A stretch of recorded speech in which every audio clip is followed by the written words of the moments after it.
Agatha Christie's Poirot.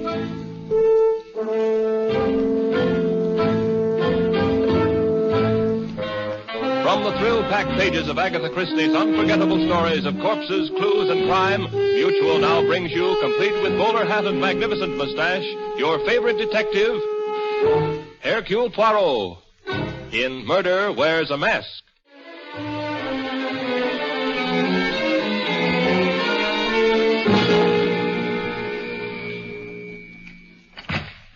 Yes? I'd like to speak to Mr. Poirot. Won't you come in? Your name, please? Richard Fields. Mr. Poirot's busy at the moment. Please sit down. I'll tell him you're here. Thank you. There's some magazines on the table at your left. Mr. Poirot, it's a Mr. Fields. Eh? Well, he can wait. He's a very patient man. He only rang the bell once. Here, Abigail, I want you to taste this sauce now. It's good. Good? Oh, ma foi, Abigail, it is superb. There are only 3 people in the world who know how to prepare this sauce. And you are about to become the 4th. Now, you take 2 tablespoons... Chief, there's someone waiting. Oui, this Monsieur Fields, eh? Eh bien, I suppose we must see him. Come. Mr. Fields, this is Mr. Poirot. Oh, how do you do? Bonjour, monsieur. Well, it must be an important matter which calls you away from your business at the moment when it is most active. Well, as a matter of fact, I don't recall mentioning my business. But it was not necessary, monsieur. The Journal of Wall Street in your pocket tells me you are a stockbroker. Since it is only now 3 o'clock, it is obvious you left your office shortly before the closing of the exchange. Oh. Now, you would not do this for a minor matter. Oh, you're right. I've come to you on a matter that affects me very deeply. It concerns my daughter's welfare. Uh-huh. You see, Mr. Poirot, she's quite young, not quite 18. And at that, she's rather immature for her age. Yes, monsieur, but let us come to the point, please. I have a sauce cooking, important business waiting for me. Well... Now, what is the young lady's difficulty? She met this ham actor when he went up to her school to address the Dramatic Society. He's still quite distinguished-looking in a dissolute sort of way, and she promptly became infatuated with him. It's partly his reputation, I guess. He's been a matinee idol for 20 years. Well, that seems very normal behavior for a young girl of her age. Yes, but the horrible part of it is that he became equally interested in her. Why, the man's old enough to be her father. Oh, you must have heard of him. His name... Wait, monsieur, please. I should prefer to hear all the facts before you mention any names. I never like to engage in idle gossip. This is no gossip, I assure you. I was up at this man's apartment only an hour ago. He was showing my daughter a necklace he had bought her as a wedding present. Oh, monsieur, he woos her with diamonds. It is not illegal. In this case, Mr. Poirot, it's immoral. She's too young to see through him. Uh-huh. But why do you come to me? I want you to help me break up this affair. Oh, monsieur, The man has led a sordid life. You're an investigator. If you dug around, you could produce proof of some of the things he's done. Proof that even Laura would have to believe. I'm sorry, monsieur. You've come to the wrong person. My talents, such as they are not available for such enterprises. Good day, sir. I can afford to pay you well. Monsieur, no one in the world is rich enough to buy Hercule Poirot. Now, you will excuse me, please. I have important work in the kitchen. All right. I can't force you to do it, but I want you to know that you're leaving me no alternative. Eh? What do you intend to do? Something very simple, Mr. Poirot, and at the same time, very conclusive. Good day.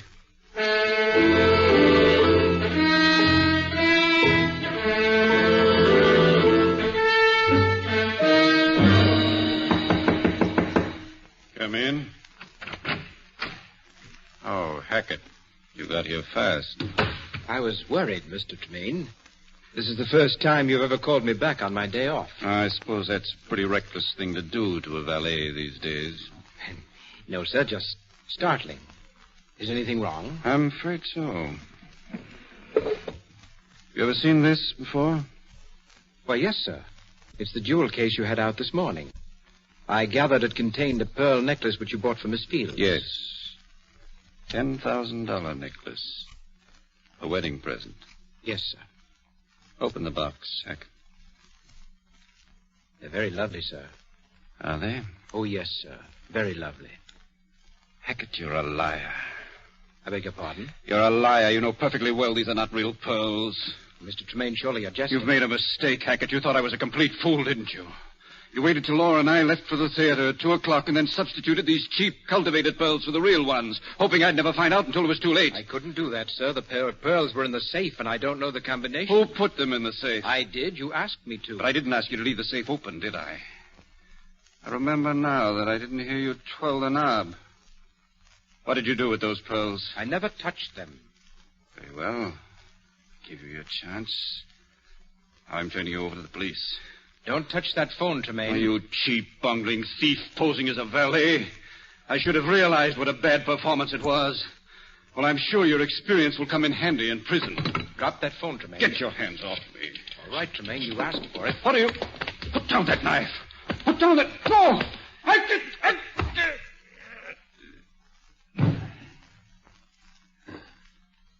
Exit.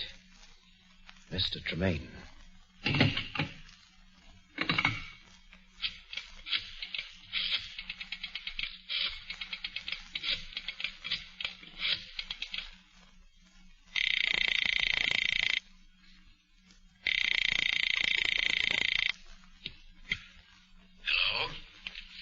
Hello, Mr. Fields. Yes. This is Archie Tremaine. Tremaine. Where's Laura? Right here at my place. You filthy swine. I told you this afternoon I wouldn't have her seeing you. Well, I don't see how you can stop her. We're getting married tonight. Married? Yes. We'd like to have your blessing. Why don't you come down? I wouldn't come down. Yes. Yes, maybe I will. Sure. I'll give you my blessing, Tremaine. Wait for me. I'll be down in 20 minutes. Don't worry. I'll be here. And so will the police.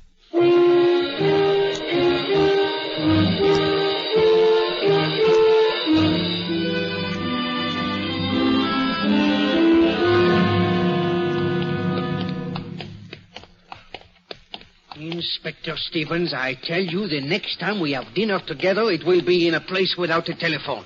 Then I will be certain at least we can finish our dessert without interruption. All right, here we are. This is the place. You could have stayed and finished your dessert, Poirot. I didn't take you by force. It is the same thing.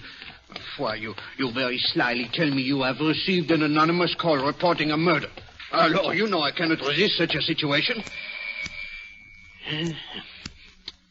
He has excellent taste, this Monsieur Archie Tremaine. Me, I like very much these brownstone houses. Nobody home. Place is dark.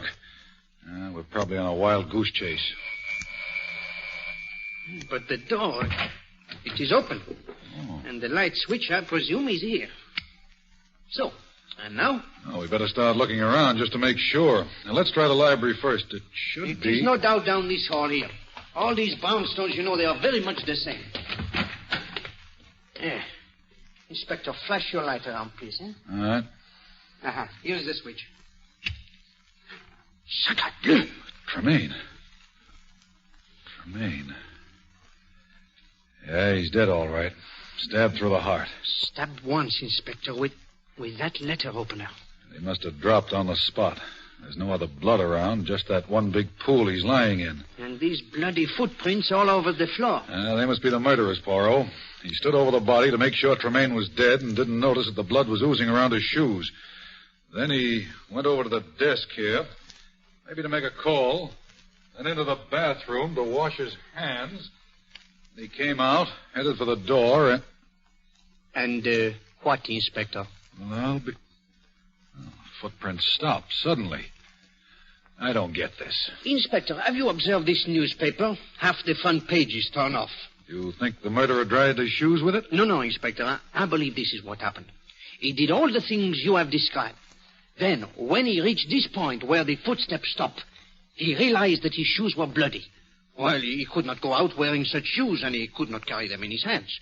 Now, he looked down, and voila, he sees another pair of shoes. Fine, clean shoes, free of any blood. Where? On the feet of the dead man. You mean these shoes belong to the murderer? But obviously. They are covered with blood, and the laces are open because the shoes are a trifle too small. Mm-hmm. Now, the murderer put on the dead man's shoes. He finds they are too large.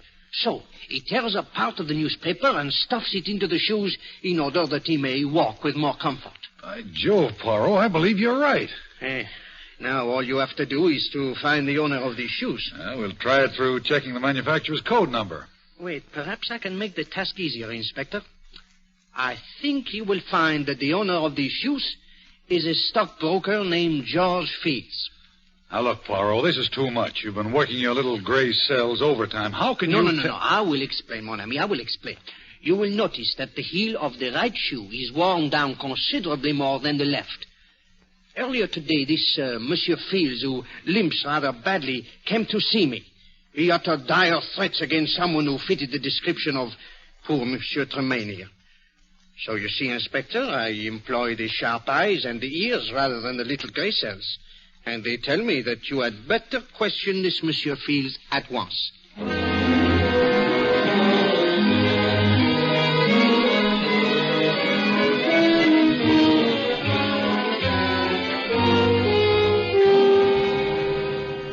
Well, Poirot, you were right. We've got Fields here at headquarters under lock and key. He's our man, all right. He was trying to burn Tremaine's shoes when we called on him. You are sure he is the guilty man, eh? Of course. He tried to tell us some cock and bull story about getting a call from Tremaine and finding him dead when he got there. Says he got his shoes all bloody before he saw the body, and then he became panicky and changed them. Just as I thought. Mm-hmm. But he's the killer, all right. You said yourself he threatened Tremaine. It's an open and shut case. Myself, I always mistrust the open and shut cases. Tell me, what of the anonymous telephone call you received? Well, the way I figure it, Poirot, Fields called us himself, and then he thought maybe he could beat the rap, so he wiped off all his fingerprints, changed shoes with the dead man, and ducked. Oh, a very intelligent reconstruction, Inspector. Very intelligent. Alors, I must return to my office now. If anything new develops... I'll let you know. Good. Bonjour, Inspector.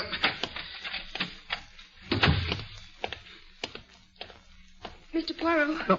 Oh, Mademoiselle Fields. Mr. Poirot, may I please talk to you for just a moment? Oh, but of course. I know how distressed you must be. Well, here is a bench in the corridor. I don't think we will be disturbed here. Thank you. Mademoiselle, let me assure you of my great sympathy if there is anything I can do. There is, Mr. Poirot. You can prove my father is innocent. Oh, that would be extremely difficult, Mademoiselle. All the evidence seems to point to his guilt. Well, I don't care about the evidence. He didn't do it. He couldn't. He was in my office, Miss Fields, and he threatened to take desperate measures. He lost his head, but he didn't mean what he said. And he was there in Monsieur Tremaine's apartment about the time of the murder. He admits this. Well, of course he admits it. He has nothing to hide. But at first, Mademoiselle, he did deny it. And the exchange of shoes, the removal of the fingerprints. Oh, no, these do not seem to be the acts of an innocent man. Mr. Poirot, he was trapped. Someone lured him down there and planted the evidence to convict him. That is what he tells us, and I will not say it is impossible, you know, but there must be proof. Don't worry, I'll find it somehow. George will help me. George? Oh, that is Monsieur Hackett, eh? Yes, Archie's valet. He knew a lot about Archie. He's downstairs now talking to the detectives. I'll go and get... Oh, here he comes. George! I beg your... Oh, Miss Fields. How are you? George, this is Mr. Poirot, the great detective.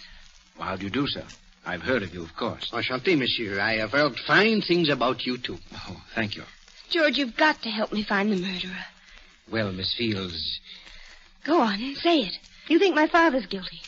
No, I won't say that, but I don't see how I can help you. Well, did Mr. Tremaine have any enemies? Anyone who hated him? Enemies? I don't think so. Of course, there were many people who disliked him. Why, monsieur? Well, frankly, sir, he was rather an egomaniac. He couldn't stand being in the background for a minute. It was always top billing for Archie Tremaine. But as I told the police, I can't think of anyone who'd want to kill him. Well, maybe some woman who was jealous about the necklace. The necklace? Yes, the pearl necklace he was going to give me. You were there, George, when he showed it to me that afternoon. Oh, yes, miss. I heard some conversation about it. Of course, I didn't see it. Mr. Poirot, the police found the necklace, didn't they? Matched pearls with a small diamond clasp. No, mademoiselle, I do not believe so. I myself saw everything that was found in the house, but this is the first I have heard of a necklace. Oh. Monsieur, I hope you will not be offended if I ask about your movements on the day of the murder. That was the first thing the police asked me, Mr. Poirot. It was my day off. I left Mr. Tremaine's apartment shortly after he did and spent the rest of the day and the whole evening with my parents. Oh? I do that every week on my day off. I see. Your parents, they live here in this city, huh? Yes, of course. They share a flat with me. Eh bien, I was merely curious, you know. Mademoiselle, I do not know where this matter of the necklace may lead us, but it gives one furiously to think. What say you, Monsieur Hackett? I think Miss Fields has brought up something important. Something very, very important.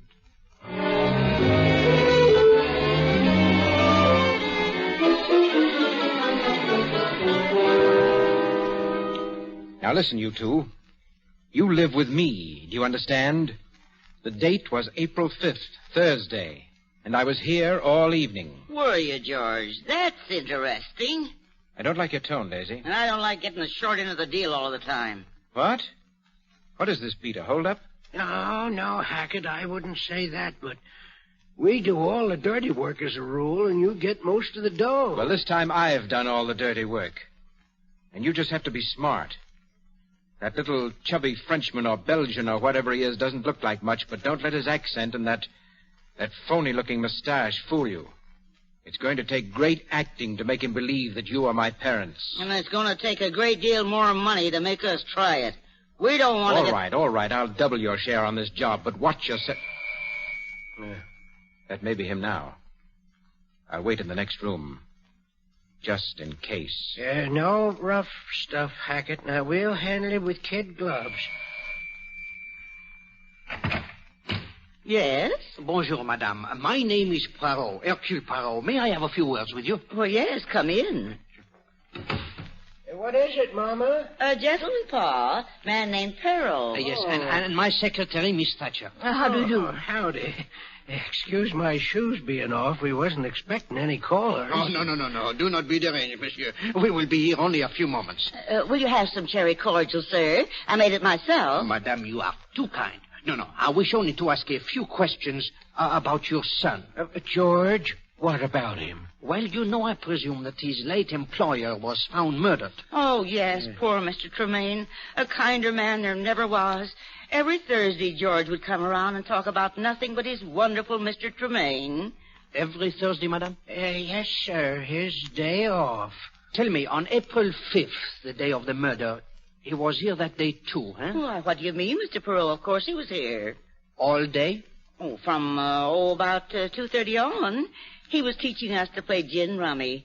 Do you play gin rummy, miss? No, I'm not very good at cards, and I don't drink. Tell me, madame, where is your son now? I believe he's over at Mr. Tremaine's place, straightening things up, you know. I see.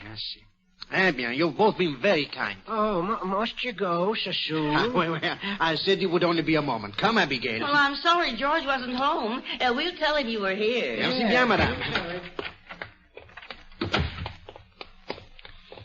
Lovely old couple, aren't they? I don't see how their son could do anything wrong. I do not see how he can be their son. What? Did you not observe, Abby, that the kindly old gentleman and his wife, they both have fair hair and blue eyes? Yes. But Monsieur Hackett, his eyes are dark brown. It is impossible, Abigail, for two blonde, blue-eyed parents to have anything but blue-eyed children.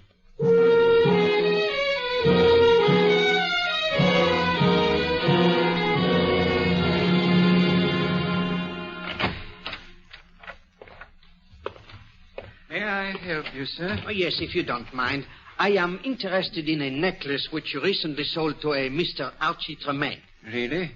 May I ask what your interest is? Oh, my name is Hercule Poirot. I would like to... Hercule Poirot, the brilliant Belgian detective. Oh, monsieur, I am flattered. Most people take me for French. We've heard of you, the diamond people in Antwerp. They speak your name with reverence. Well, thank you. Now, about this necklace. Oh, yes. You did sell a necklace to Monsieur Tremaine, eh? Yes, a very fine pearl necklace. See, it was delivered to him on April 3rd. April 3rd. 2 days before he was murdered. Yeah, this puts a new light on everything. How so, Chief? Well, the motive, Abbe. If the motive was robbery, Monsieur Fields is clear. He himself is very wealthy. He would not kill for jewels. But it's gone, Chief. Who took it? I do not know, Abby. But when we find the person who has the necklace, we will have the murderer. In that case, Mr. Poirot, you'll have to arrest me. Eh? You? I have the necklace right here. Mr. Tremaine returned it on, on April 5th, last Thursday. Monsieur Tremaine himself returned it? Yes, Mr. Poirot. He bought it on the understanding that he could return it within 10 days. He walked in here last Thursday, said he'd changed his mind about the lady and the necklace. And you refunded his money? Yes. As a matter of fact, we gave him the cash. It was just after 3, and the banks were closed. He said he was leaving town that night. Well, there you are, Chief. That brings Mr. Fields right back into the picture. Monsieur, you are quite certain that it was Archie Tremaine who was here? Positive. Well, his picture was in the papers every other week. I imagine everybody knew what Archie Tremaine looked like. The silver hair, the monocle. No, then it must be so. Come, Abigail. There is still one small matter about which I must satisfy myself. Where are we going, Chief? To the library, Abby, to do some research. The library? What do you expect to find there? The biography of a murderer.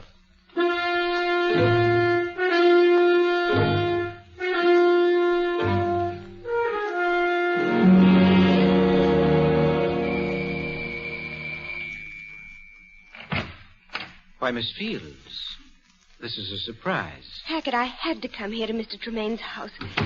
I had to come and see for myself. Is there anything... I'm terribly sorry, miss.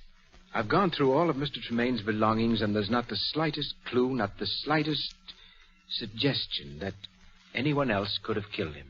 Oh, it's horrible. Horrible. They've indicted him, Hackett. They're going to try my father for murder. Yes, I know. They were about to let him go because of that missing necklace. And then they found out that it had been returned. I can't understand it. I can't believe that Archie returned it.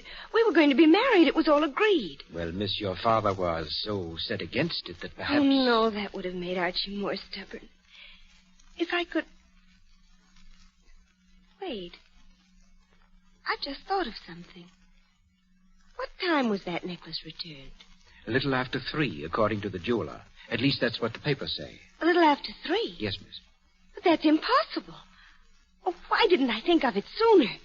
It's impossible, Hackett, because Archie was with me at the theater from 2:30 until 5. He couldn't have been at the jeweler's. You must be mistaken, miss. Oh, no, I'm not. The necklace was returned. Well, then someone else returned it. Someone else returned it and got the money for it. But no one had access to it except Mr. Tremaine. Oh, no one but Mr. Tremaine and you. Me? You, Hackett. You had access to the necklace, and you knew my father had threatened Archie. You're the murderer. Sit very quietly, Miss Fields. I don't want to shoot you unless I have to. You killed him. You stole the pearls, and you framed my father. I'm going to call the police. No, you don't. Tremaine tried that. Now he's dead. No, that won't do either. The door is locked. I locked it as you came in. Get away from me. Get away! I'm sorry, my dear. Now I'll just gag you so that you're not tempted to scream again. There we are. Now.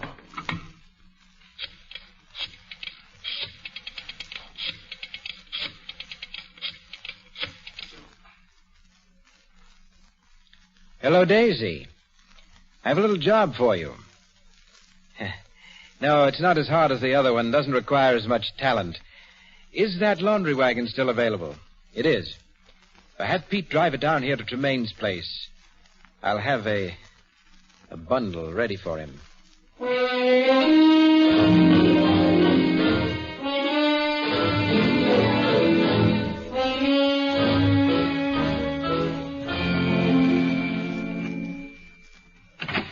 Pete. Oh. Bonjour, Monsieur Hackett. May we come in? Why, the place is topsy-turvy, Mr. Poirot. I'm in the middle of packing. Good. I may be of some help to you. You know, I have a very orderly mind. Come, Abigail. Hey. Oh, but, monsieur, this is not the middle of the packing. It is barely the beginning. Yes, the other rooms are all done. I've left this one for the last. And after this room is packed away... The curtain will ring down on Archie Tremaine. Ah, oui. You phrase it so well. Of course, there is still the small matter of punishing the murderer. Yes, I know. You know, I feel sorry for him. For whom? For Mr. Fields. He's not really a murderer. I mean, say he's not the criminal type. He was driven to do what he did. Oh? You know, that is very interesting, Monsieur Hackett. Very interesting. I see that you are quite a student of criminology. Well... Oh, come, my friend. Do not be so modest. You have many accomplishments. Have I? But of course. For example, I would suggest that you have at one time been an actor. What? Do not leap so, monsieur. Look, you frightened my secretary. She has dropped your glove. Oh, yes, my glove. Well, you startled me, Mr. Poirot. I didn't think that anybody would remember me. I gave up the theater some years ago. Au contraire, monsieur. I do not remember you. I never saw you. But you still use the expressions of the theater. Did you not say, Monsieur Tremaine always wants top billing? You see? Tell me, what was your thought on the stage? Impersonations, n'est-ce pas? I did some impersonations. Why? No, I was merely wondering if your experience as an actor could have something to do with this case. I'm afraid I don't understand. Well, by a strange coincidence, monsieur, this case involves a very clever impersonation. Really? Oh, that's the back door. You're expecting a delivery, eh? No, it must be the laundry wagon. I'm sending out all the soiled stuff. Wait, Monsieur Hackett. I will go with you. You will... What? I will go with you. I have a tremendous interest in this laundry. Why, there's no need for you to go. The bundle is already at the back door. Nevertheless, I should like to see it. You know, I have developed an overwhelming curiosity about the laundry ever since I picked up this glove from the floor. Glove? Oui. One solitary, unaccounted-for lady's glove. It was careless of you, Monsieur Hackett, to leave it lying about. You were much more methodical when you did away with Archie Tremaine. What? You don't know what you're talking about. I assure you, my friend, I know precisely what I'm talking about. You are a thief, Monsieur Hackett. You have been one since you gave up the acting 5 years ago. Ah, yes, monsieur. I looked it up. You have plied your trade by posing as a valet or butler and stealing from your employer when the opportunity presented itself. In this case, the opportunity came on the day you saw the necklace Monsieur Tremaine had bought for Miss Fields. You stole the necklace and went to the jeweler's impersonating Tremaine and received the cash for it. Why, you're mad. Unfortunately, Monsieur Tremaine found you out the very same day. He threatened to call the police. So you killed him. And then a delicious thought occurred to you, monsieur. The thought of implicating an innocent man. So you called the police to tell them of a murder. That was a mistake, monsieur. That was when I started to believe... All right, Poirot. You're clever, but you talk too much. I guess Pete will have 2 more bundles to take with him. Okay, Pete. Pick him up, Hackett. But I thought... Where's Pete? Don't worry. We've got him nice and safe in a patrol wagon. Right where you'll be in just a minute. You see, monsieur? Your goose is boiled.